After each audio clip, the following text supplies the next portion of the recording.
My name is Michelle Harris. I am a destination wedding photographer based out of Atlanta, Georgia, and you are listening to the Workflows Photography Podcast. Jay and Carinna, it's so nice to see your faces again and to speak with you again. We were just together just over a month ago. Can you believe that came and went so fast? Oh my God. I was, yes. That it's been a month? Yeah. Yeah. I think I mentioned this to you as we parted ways down in Georgia, but that was one of the most hands-on workshops I've ever witnessed. And if you're a volume sport photographer who is looking to dig in deeper, I strongly recommend to check out a Boatwright Bootcamp because it's hands down one of the most engaging, most interactive, one of the most educational workshops I've ever seen, but it is specific to sport photography. It was cool. It was, everybody at work keeps asking me how to describe it. And the way I keep describing to really drill it in that like, you're not just showing up and taking pictures of people, that you're doing a full production is I describe it as it's a movie production set for sport photography. Like, that's the way I describe it to everybody, and that like it makes them understand. So welcome and nice to see you again. Yes, yeah. it's good to see you. Thank you for having us. Yeah, thank you. Awesome. So we're gonna dive right into the first question I ask every guest, and it's not often that I have two people I get to speak to, and this is fun just for everybody who is listening, who is not aware of you, both of you, your business. Can you quickly explain to all the listeners why I asked both of you to join this conversation specifically? Well, I think it's a lot like inviting, like if you were to have a restaurant, that's how I would think about it. Mm-hmm. Like Jay's the front of the house, I'm the back of the house, I'm making sure everything's happening. Oh, and there's another back of the house, Finn, who just joined us, our dog. The office dog. Yeah, the office dog. But I would say that's how it would happen. Like if you were to be interviewing a restaurant, you couldn't just do just the chef. Really, it kind of encompasses everything. And that's how our business works, is that you have to have a strong front and back of the house to make volume sports in particular work. Yeah. Carinna and I are very different. We're different, and we really play off each other's strengths. Yeah. And that was one thing that you drilled in at the boot camp was the fact that, you know, if somebody has a question about the photographic process, which is actually going to be my first question once we get to it, then like go to Jay. But if somebody has a question about a certain business thing and like the reasoning why it's done this way, whatever, go to Carinna, right? So you guys started out saying like, you know, here's how we work together, but here's the separation and why it works so well. And that was why I said, I'm going to have you both on, because in this podcast, I ask questions about photographic and business. So that's why it's awesome. Okay. What is one thing that you do for the photographic process, this is behind the camera, that saves you time?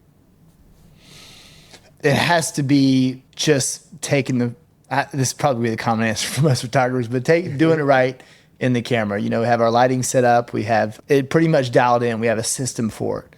And I think that just being consistent on the lighting is where we're going to save the most time. Also, the new features of the mirrorless camera, I think, really help us. Is we have crop lines in our camera, because most of the photos we crop are 8:10 ratio. So we have crop lines, 8:10 ratio set up in our camera. And we also have levels in there. So we make sure that not only are we shooting with the correct amount of space between the head and the feet, but also that we're shooting level. So getting the lighting right in camera and making sure that you're cropping your photo correctly and you have everything level is probably what saves us the most time. Yeah. That was one of the things that I had a feeling you were going to say that, because of how much effort you put into with your lighting setup, the system you have to ensure your lighting is set up consistently every job that you have. I knew that was going to be your answer, and I'm glad that you brought it up. I've never seen anything like it before. Like, I've been to a lot of workshops. I've never seen anything like it, and it was very impressive. And it makes sense for such high volume to have something in place to guarantee 100% of the time your lighting is consistent. So Yeah. Right, and we do provide that yep. to the boot campers too. So anybody who does attend our boot camp, we make sure that they have the tools. They're going to leave with those exact same Yeah. tools down to a science that we have. So that way everybody can be guaranteed the same, for us, photography wise, it has to be the same every single time. Yeah. And just to stress that a little bit, when you say the right tools, you're not just saying the education. You actually physically gave them the tools Yes. that they need for your system, Right. which is even more impressive. The fact that they 100% A to Z were able to leave there with everything they need for that specific thing in particular. Yeah, that's pretty cool because it's very specific workshop. If you're in that business, this is like kind of like a business in a, here's the package, here's what you need Yeah. to be successful. Yeah. Yeah. And you guys didn't hold back. Anything that your students needed to have a successful business in your genre, they were able to get it. No matter, you weren't going to gatekeep anything. You were just given, This one's for you, Carinna. Yes. What is one thing you do for the business that saves you time or money? And we're going to get to Imagine down the road, so let's skip Imagine for the time being. But in general, one thing you do for the business that saves you time or money? Right. It would be making sure that you had the CRM software and whatever online for us, the online platform that is going to host the pictures. So everything kind of behind the scenes, it has to be perfect. It has to be completely seamless. So whatever type of software it is that you're using in particular, it has to fall in line. You have to use it exactly the same way every single time. You have to have very rigid. For me, I'm extremely rigid on my processes. So that way I'm not forgetting any points and so that way when we show up to a shoot, what that's going to do is that's going to guarantee, I pretty much know that I'm going to vet the league that we're going to hire, and then I'm going to know exactly what it is that how much money it is, a good idea of what we're going to be making. So for me, that saves me time, is that I don't ever have to go back and backtrack and be like, okay, what is it that we talked about? I have everything outlined perfectly in my software programs, everything, all my processes that from 1 to 5, I'm going to follow those steps exactly to ensure that when we show up for the shoot, everything's going to go perfectly smooth. Yeah. What are some of those softwares that you're using, the CRM, the gallery, that is helping? Because I'm going to guess 10 years ago you were pure paper, right? Yeah. Give or take. Now you're not. Now there's a lot of digital, which definitely can help streamline. So what are some of those software that you're using that has helped with those? Sure. So I use ShootQ for my CRM software. And for me, it's not like I have to keep track of every single customer who's ordering from us. My main customer is going to be my lead contact. So the board member, the team mom, whoever it is that handles that entire program, that's going to be the person that I'm going to be in contact with to make sure everything runs smoothly. So I'm able to create workflows even in that, talking about workflows, I create my workflows in there. So I'm going to have automatic emails that are going to pop out to them, questionnaires about the location, just reminders that they get sent. And for me, that saves me a load of time. So that way, as soon as I book my customer, which is going to be my league, is that I'm going to send out, it's going to have a workflow and it's going to send out automatically to my board member. And that's how it's going to end up saving me time there. I don't have to go back and make sure I've sent, 1 through 5 emails. It's automatically going to do that for me. I have it all set up. And then also for the software that we use for selling our pictures, the online platform is PhotoDay. So for us, we just upload everything there. They host the pictures and they do pretty much all of the text marketing, email marketing, everything that it is that we need. That takes care of it on that end. So as soon as I upload the pictures, I don't have to look at anything for 12 weeks, honestly. There's some instances where I don't look at it for 12 weeks. I open it back up and I look and see what we did for the sales. Yeah. So I use PhotoDay for that. So just to branch out a bit from the sport genre, in the wedding space, for example, there's a lot of photographers automating as well, right? And there's some instances where you might need to stop an automation. For example, after a person gets married, it's a year later, let's say they got divorced, right? You might want to stop an automated anniversary email. Are there any instances, now going back to sport, are there any instances where there's sort of this like emergency, like red alert, I got to stop an email from going out type of situation that you have come across during your time with automation? Right. No, actually, if anything, it's really been my best friend. It's been my best tool because I can send out emails that say, hey, if you're not my contact person for next year, who is? Right. So, that always keeps me in the loop. That automation always keeps me in the loop, and it's never really backfired for me. Awesome. That's great to hear. You never know. Like I photographed action sports before, but not enough that I needed to automate. So I've never thought about that until just now about what kind of red alerts might you run into. So Well, it's a little different in the industry because we have two customers, right? We have the final customer, which is actually buying the photos, but then our other customer is the head of the organization. So if there's 500 kids in a baseball league, we have the board that that's our number one customer, and then the number two customer would be all the parents that we sell the photos to. So we were having to please two separate people. So, her software is geared towards her CRM software is geared towards the board, where the PhotoDay software that's all geared towards the final consumer. Mm-hmm. Yeah, nice. Let's move into editing. Let's pre-imagine, right? What is one thing you do? And I think you might have just mentioned this earlier, but so maybe it'll come up as well. What is one thing you do for the editing that saves you time? I'll let Carinna answer on her end what she might do because we have different jobs. I'll do the photos than she actually does the editing. But for me, the biggest thing is just making sure there wasn't light stands in the photos or scrims in the photos. Or just, because we basically cropped and edited by hand before Imagen. And so your mind, when you're taking photos and the wind blows and the scrim comes in your way, you're like, oh, I can crop that out. That's what you're thinking, And with Imagen, we don't want to do that. We want it to be as clean as possible. So for us, it's just making sure that we have a clean set. There's no light stands. There's no trash. There's no anything. There's no, I can crop that out later. You know what I'm saying? Like if we want all the cropping to go through smoothly and quickly, then we have to make sure that we have a clean set on shoot. What about you? Right. Well, previously before, we are Imagen users.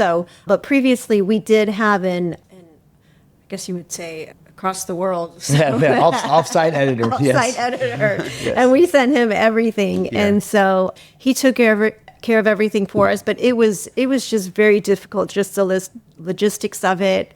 I mean, one of my main jobs in the office at that point was just making sure everything was sent properly. It was uploaded properly. I mean, again, we did everything by hand. So this editor did everything by hand. And then we came through and we double checked everything by hand. So everything, all of the pictures every single one would be touched by us. And so now with Imagen though, I mean, just running it through, it's spot checks. Yeah, now it's just spot checking, which check. is a lot nicer. Yeah.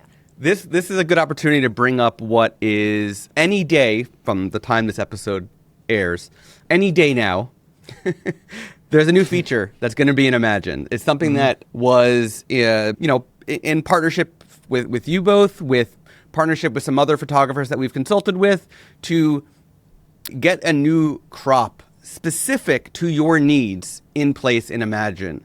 And what we're calling it is portrait crop. So what that is anybody can go to sport, can go to school category when they're going to edit, and you'll see two different crop modes. You'll see crop, which is the original crop that Imagen has always had, and you'll see portrait crop. And portrait crop will do your exact crop of that space above the head, space above the feet, 4x5, which is also 8x10.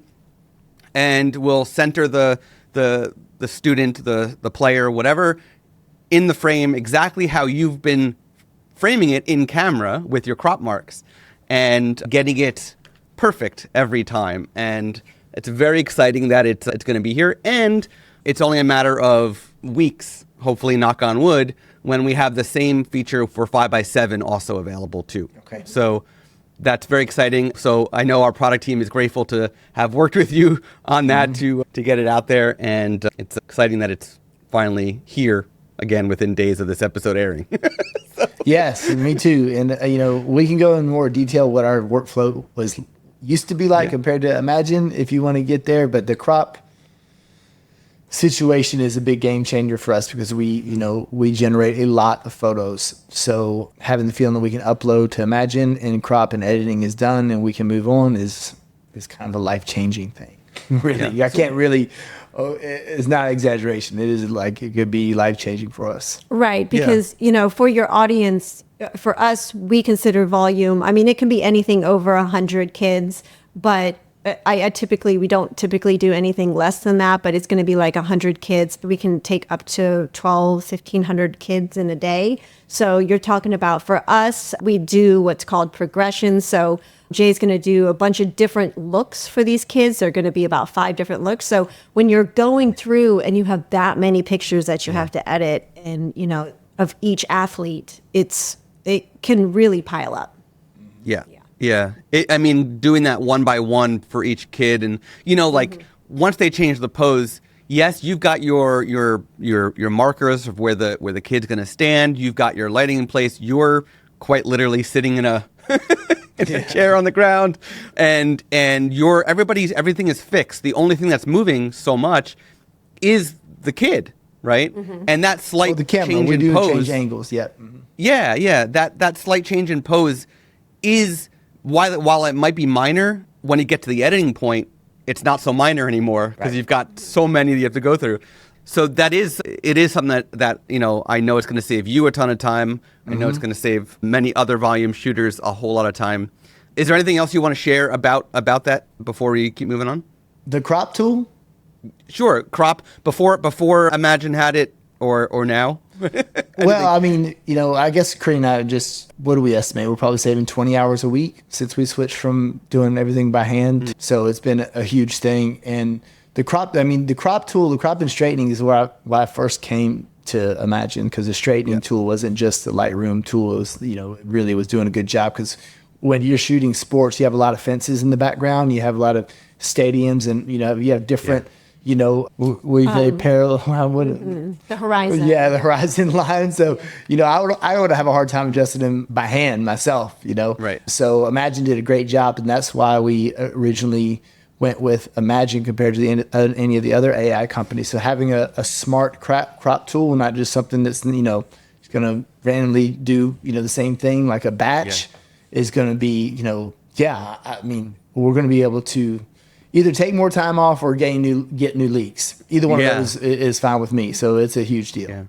Yeah. When you say 20 hours, we're talking about 20 hours a person. So, right. So it's not like 20 hours, maybe, and maybe I'm saving my editor 20 hours. No, I'm talking about the entire office. It's really, as opposed to getting the images back.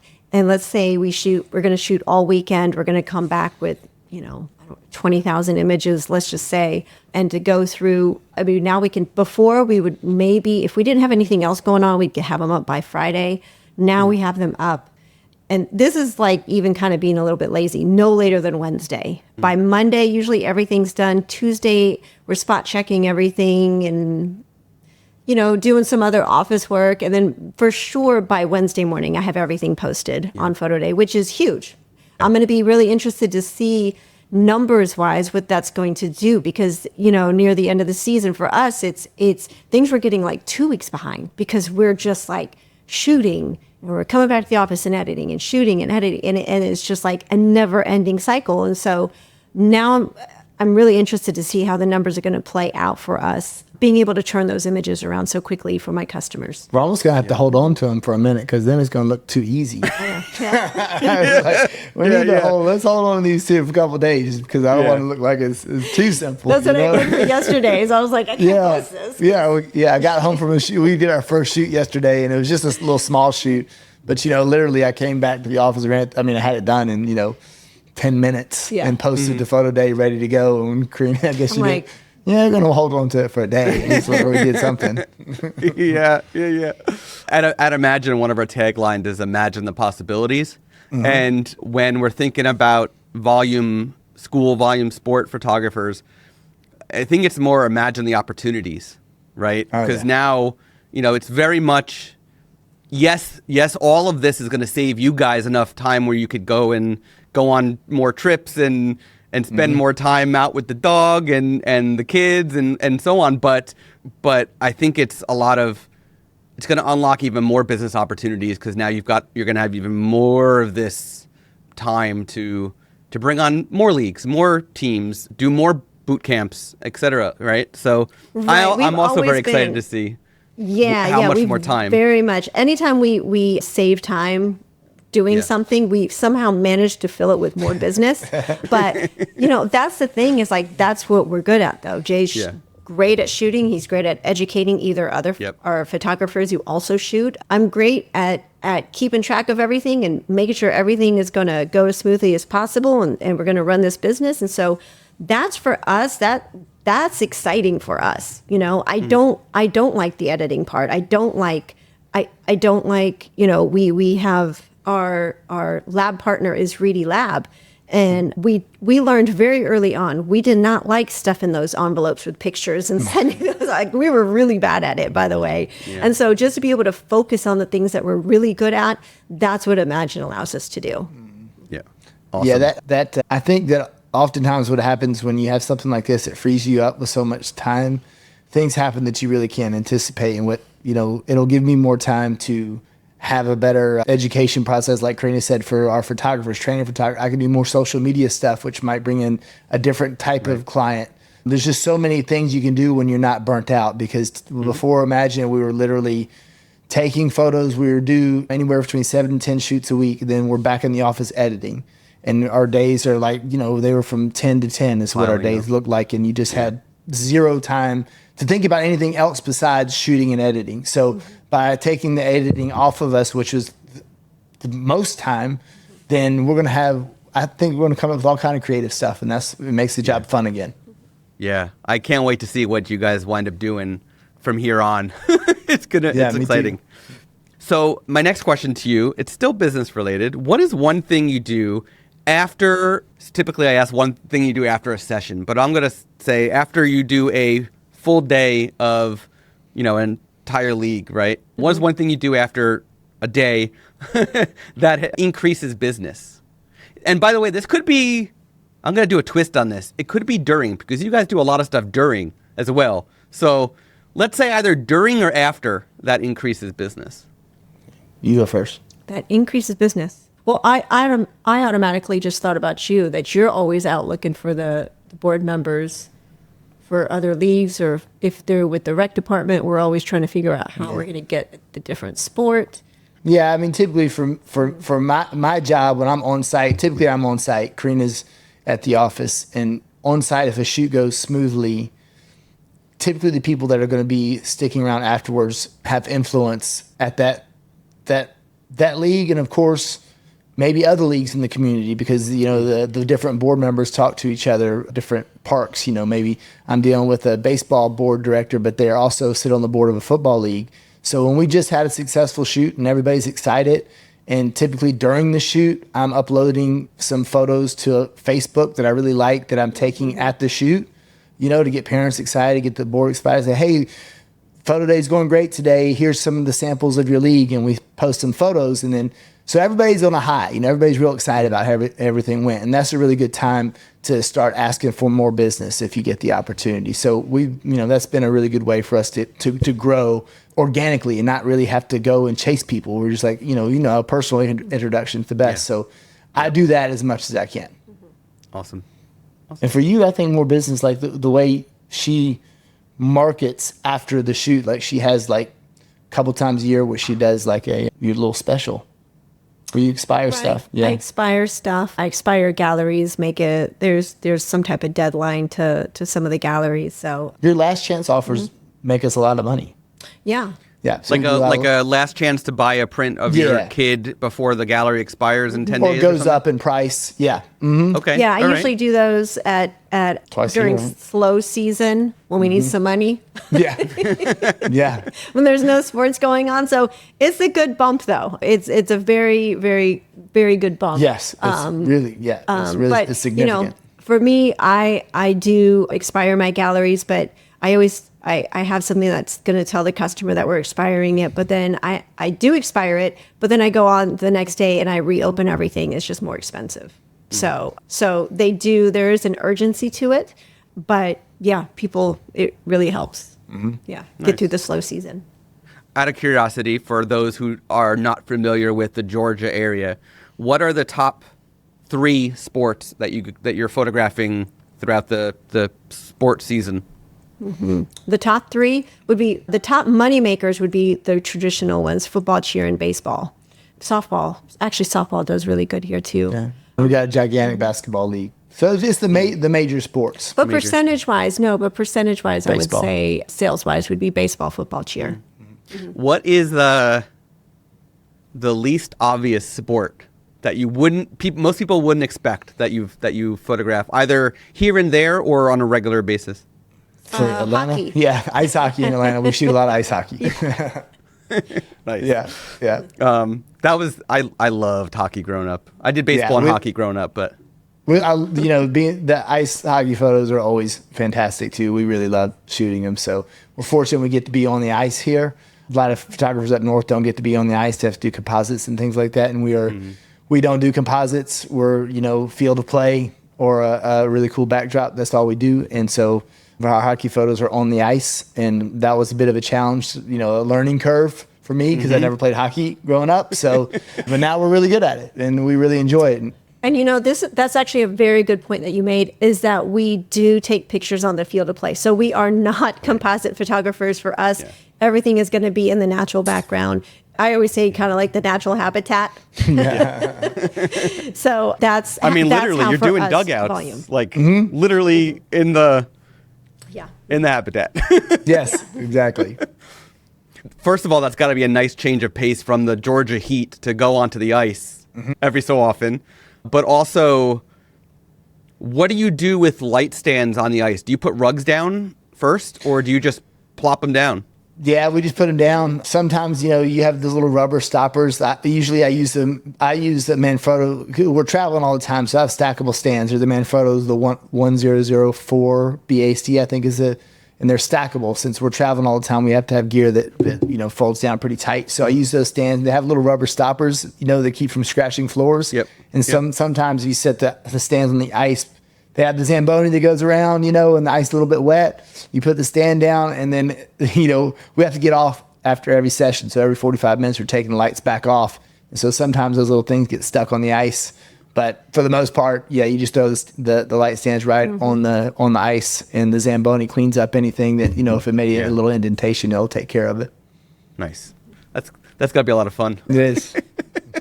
Okay, so this is going to be a fun one. Again, I've never done this with 2 people before. So between the 2 of you, you got to decide. Pick a color. Pick a color? Oh. Pick a color. Hold on, let's make him bigger so we can see. Let's see. Oh, I like this one. Yellow? Yeah, we both liked, your left. All right.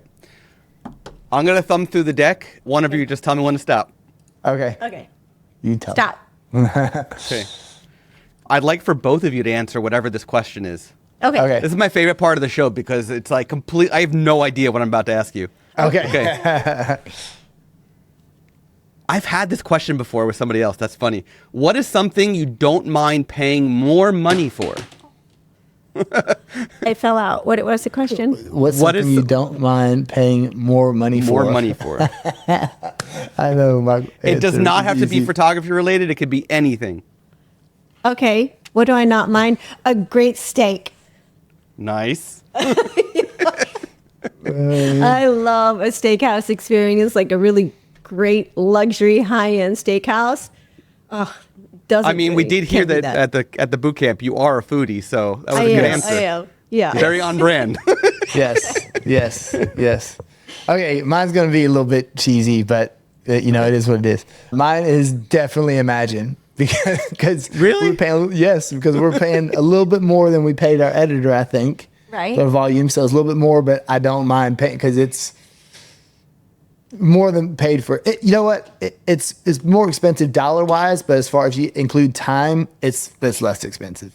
You know what I mean? Right. But I knew going on this was going to be. Okay, so what would What be else? Okay, your, okay. I what told would you be it was your gonna be- answer if If it wasn't Imagine, not including Imagine. yeah, if it was But you not didn't say included? that. But okay. What do you not mind paying for? What am I not paying for? So I think the last person I asked this question to is Jerry Guionis.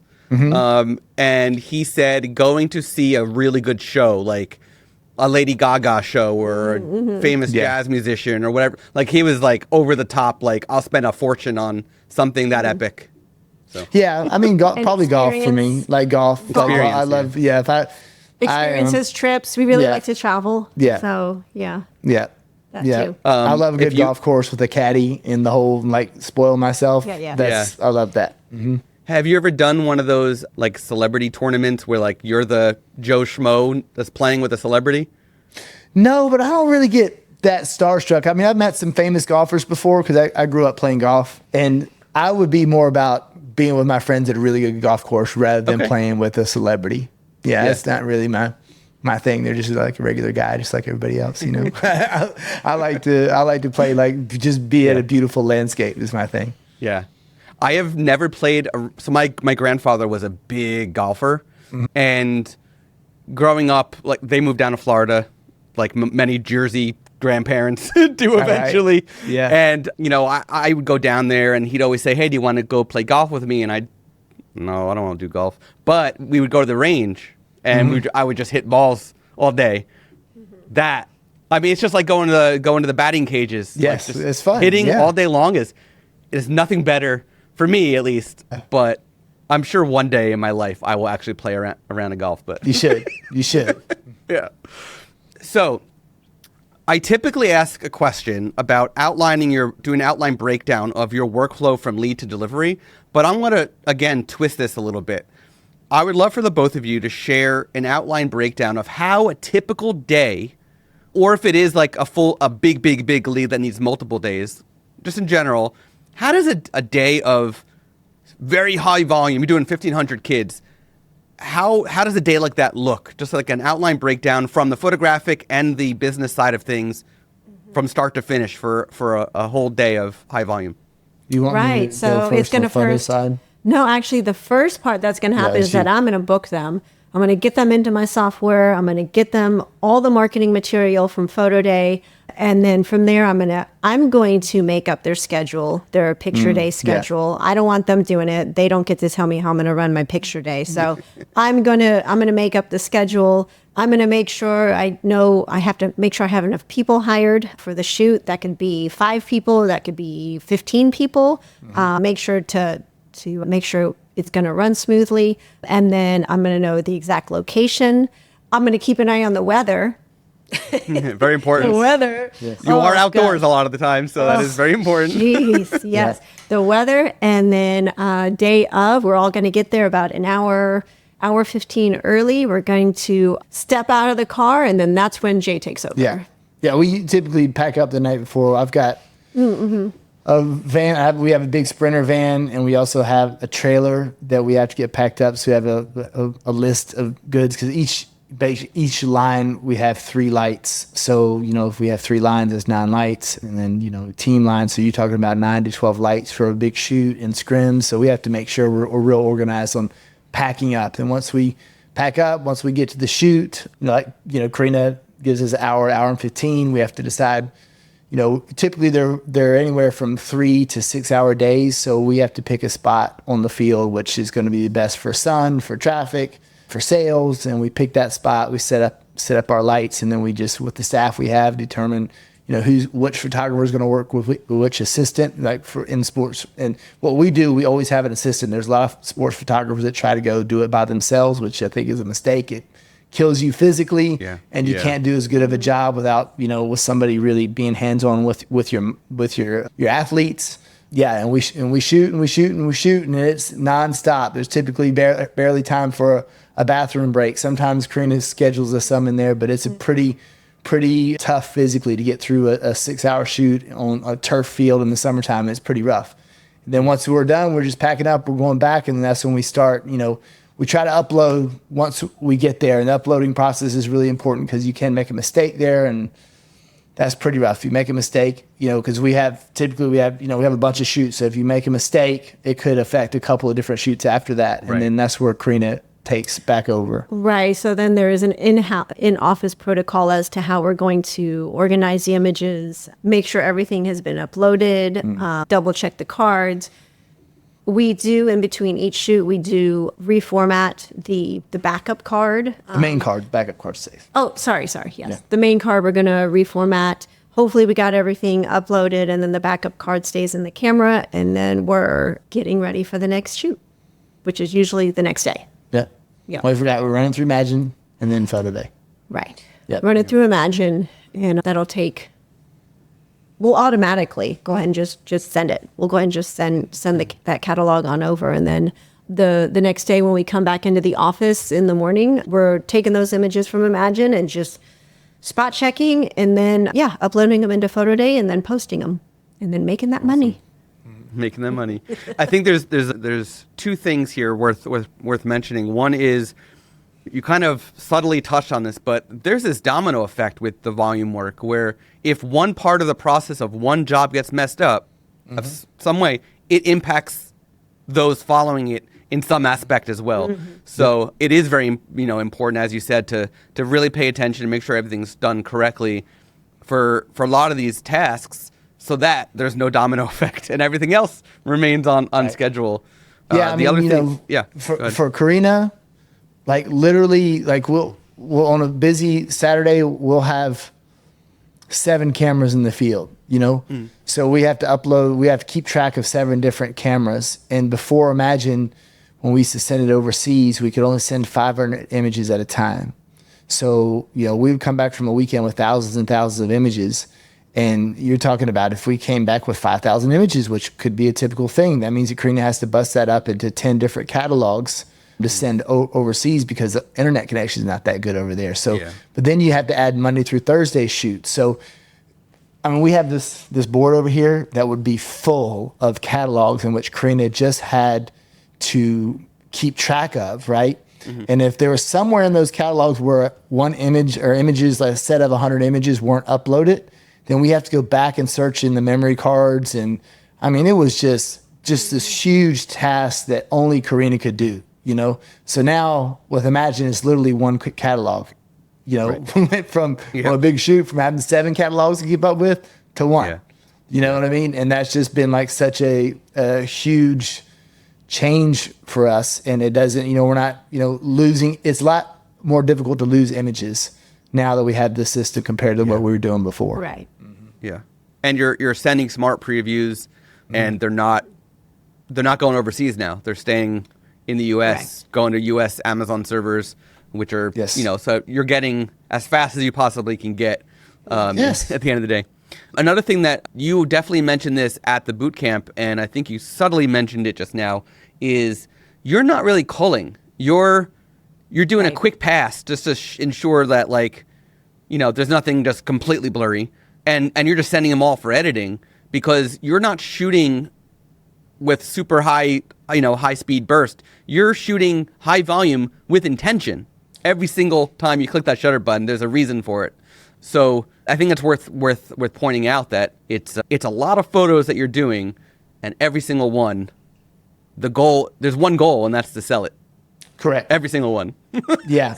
Yeah. Well, it's been great with mirrorless cameras. Is really that I feel like everything just kind of came together perfectly at one time between software and mirrorless cameras and that electronic viewfinder. And before with DSLRs, you had to be real careful. My thing was do not take the photo until the subject is ready. The worst thing you can do as a photographer is take the photo and then be like, oh, can you adjust this, that, and the other? Adjust everything first, then take the photo, And so same thing with over to mirrorless, but now we have the advantage of seeing the photo in the back of the camera as soon as we take the image. So you take the photo, you got it, you move on to the next, whether it be, we're changing our camera from portrait to landscape or whatever it may be. But we try to be, like you said, intentional about each photo. So that way, and the other thing that photographers do is you take one good photo and it's so great that you take it again. you just keep looking like, oh, that Yeah. look good. You take it one more time. And that's where she gets upset. She says, why do we have 4 photos that look exactly the same? You know, so you have to be kind of disciplined. And because the other part of it is you have literally 10 minutes to get through 12 kids plus buddy photos with their photo with their coach, with their sibling, that sort of thing. So you might be taking 17 subjects and you have 10 minutes to do it. So you don't have a lot of time to be messing around. You got to get your 5 or 6 photos, get them out of the way, and move on to the next team. Otherwise, you're going to have a bunch of mad coaches standing there behind you and parents and kids crying. It can be very stressful. So you have to be really smart of the way you do it once you get on site. Right, because it is the time saver, right? That's the part. Like not having to call, as you said, is really a time saver. Like people don't realize, they're like, oh, I can just, it's always like doing the fallback on I'll just take care of it when I get in the office. And I absolutely, I cannot live that way. Yeah, it works for some genres, but in your genre, it can't because of the level of volume you're doing. Yeah, it you never know. Maybe down the road there'll be AI trained on your type of work, and then there will be culling that can help just take out that one that you don't need.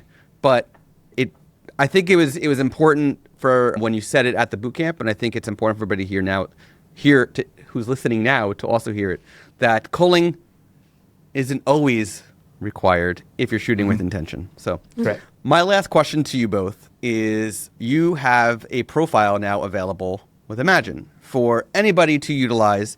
All they have to do is buy it. What did you call it? Was it just called Smacks Photography? Photography Sports Portraits, I think. I think so, yeah. I think the word Smacks is attached. I know to Smacks. Yeah. Smacks Sports. Yeah, something like that. Yeah. It is called Smacks Photography Sports Portraits. Can you describe your editing style so that everybody's listening who might be interested can then go to the show notes, check out the link, and buy your profile if they want it, or try it? They can try it before they buy it too. So, Can you describe what that looks like? I'll try to, and then if I'm wrong, Carinna can correct me. Okay. All of our typically, we are shooting, sometimes as sports photographers, you don't get the best location. You have to go off in a corner somewhere. So we typically shoot at a very shallow depth of field. We want the subject popping out. And our profile, we've always had a little bit of a vignette on our photos. We want to really make the green grass pop and the blue skies pop when we can. So we increase the blues and greens a little bit. Then also we have some contrast in there. Typically, we're shooting youth sports, so skin's really not a big deal for us. Typically, I would say 90% of our athletes have good skin. So we can maybe even bump up a clarity or texture a little bit in our profile, just, provide that sharpness that we don't really have to. But Imagen does do the face. Right. Yeah, so we do increase the clarity and the sharp and the texture a little bit just to make the uniforms and the sky and the grass pop. And we are off-camera flash too, so with at least a 2-light setup or more. So 2 or more lights, never on-camera flash. And a lot of the times you're saying two or 3 lights because a lot of times you're being backlit by the sun, or the kids are being backlit by the sun. So there is another light. It's just that's your natural light. Right. So are you saying that, just to clarify, are you saying that in some way, the colors of the uniforms and the overall scene are more important than the skin tones in some cases, because it's team photos, at the end of the day? Or is it that's just the focus point that you've made for your editing style? I mean, there's no wrong way, of course. Right. Asking.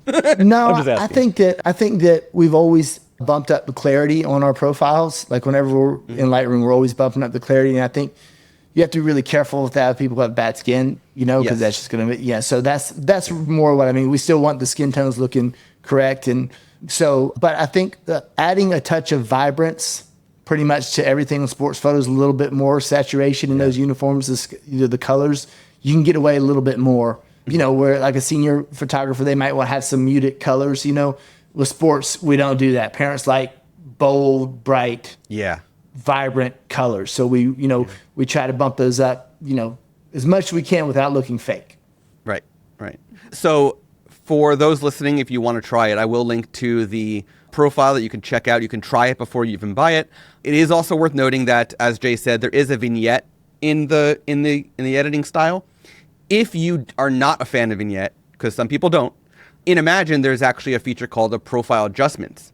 And in there, you could actually override the vignette on their profile and say, do everything, but don't do the vignette. And so you can have some personal control.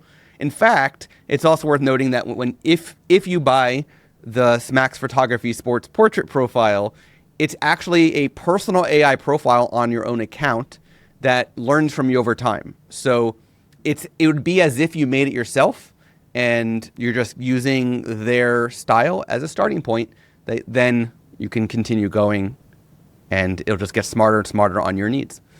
We've put a lot of photos. We have put a lot of images in there. Yes. To note that this is definitely, I feel like it's been very fine-tuned, as you all do have a fine-tuning. It has been fine-tuned, and we do have a lot of, especially like our boot campers, the ones who've attended our boot camp, is they ask us, because, the editing is usually the sticking point for a lot of people who come into the volume world, is they're like, now I got to edit all these pictures. So for them, they're hearing about Imagen. We're talking a lot about it because it's really revolutionized our office life.